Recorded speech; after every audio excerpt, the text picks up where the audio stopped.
आता 4 वर्ष झाले बापानं शेती दिली. बाप म्हणे तू कर आणि तू खाय.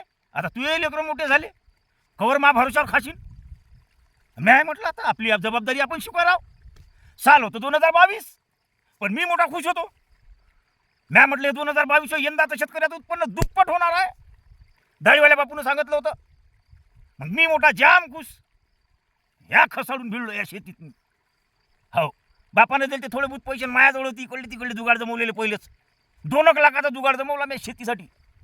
ह्या ताकदीनं भिडलो शेतीत. मी कापसाची लागवड केली, सोयाबीनची केली, तुरीची निघाली, लागवड साधली, पेरणी साधली. धनाळ पैसे लावणं चालू केले म्या. हा पैसे लाव, फवारणी काय, खत काय, सल्फेट काय, असं करता करता माझ्याजवळचे 2 लाख निघून गेले. मग टाईमाला हंगामाचा सोयाबीन कापाचा, तेव्हा ऐन सोयाबीनच्या कापाच्या टायमाले मजुरी द्याली माझ्याजवळ पैशाचं पडलं भोग. तर तुम्हाला सांगतो, मले अंगठ्या घालायचा लय शोक होता. 4 अंगठ्या राय माझ्या बोटात मी सोन्याच्या. हो, म्या म्हटलं आता आपल्याला पीक तर पिकूनच राहिलं. एक अंगठी आपण गाण ठेवून टाकू, 20-25 हजार रुपयाचा जुगाड कसं होऊन जाते. मग म्या काय केलं, एक अंगठी घेतली आणि गेलो सोनाराच्या इकडे. अंगठी गाण काय मोडूनच टाकली. बनू म्हटलं का सोयाबीन कापूस शिकल्यावर. सोयाबीन निघाला, कापूस निघाला, तूर निघाला, देणं झालं, घेणं झालं, अमुक झालं, टमुक झालं. वेळ अशी आली का नेमकी अंगठीसाठीच पैसे नाही उरले. गेली मग एक अंगठी. वर्ष दुसरं आलं 2023. अजून इकून जुगाड लावला पैशाचा. कापूस लावला, तूर लावली, सोयाबीन लावलं, वगैरे वगैरे वगैरे वगैरे केलं. पैसे शेतीत टाकले, इकडून कर तिकडून कर. अजून हंगामाला ऐन हंगामाच्या टायमाले भोग पडलं पैशाचं 20-25 हजाराचं. गेलो सोनाराकडे, दुसरी अंगठी मोडून टाकली. मी म्हटलं दोन्ही बनवायच्या यंदा, दोनही.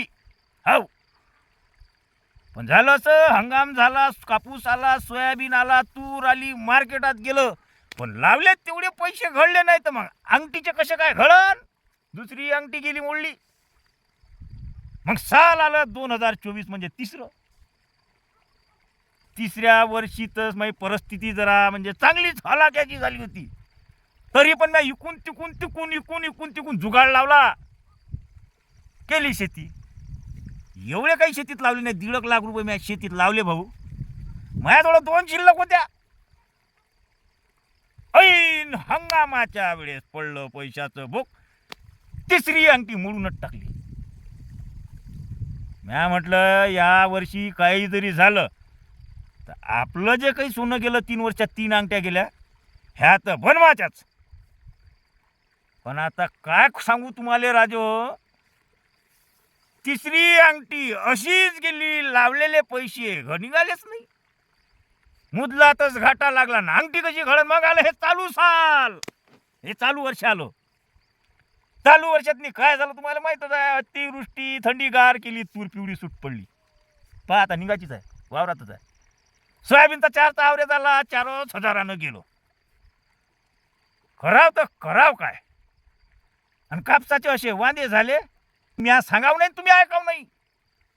आणि यंदाही आपल्याला काही धत्तुऱ्या उरलाने लावलेले पैसे निघाले नाही. मुदलात घाटा यंदा बी. 4थी अंगठी गेली 4 वर्षात. आणि माया हात बांडा बुचा झाला. पाहून घ्या काय करा. आणि किती काय सांगत पसन पोंगाडेगी. आपली अर्थव्यवस्था इतक्या ट्रिलियनची, आपली इतक्या क्रमांकाची, तितक्या क्रमांकाची. पण आपली अर्थव्यवस्था ढुंगणालेसारखी सुधी चड्डी घालाची राहिली नाही. एक तर पिकत नाही, पिकलं तर खपत नाही. भाव विका लागते. मी हा विचार करून राहिलो का 4 वर्षात आपल्या तशा 4 अंगठ्या गेल्या. जर असंच चालत राहिलं, उत्पादन खर्च तिप्पट झाला पूर्वीच्या तुलनेत. शेतमाला तिथंच राहिला. असंच चालू राहिलं, जशा अंगठ्या गेल्या तसा गुंट्या ते जमीन नाही जाऊ.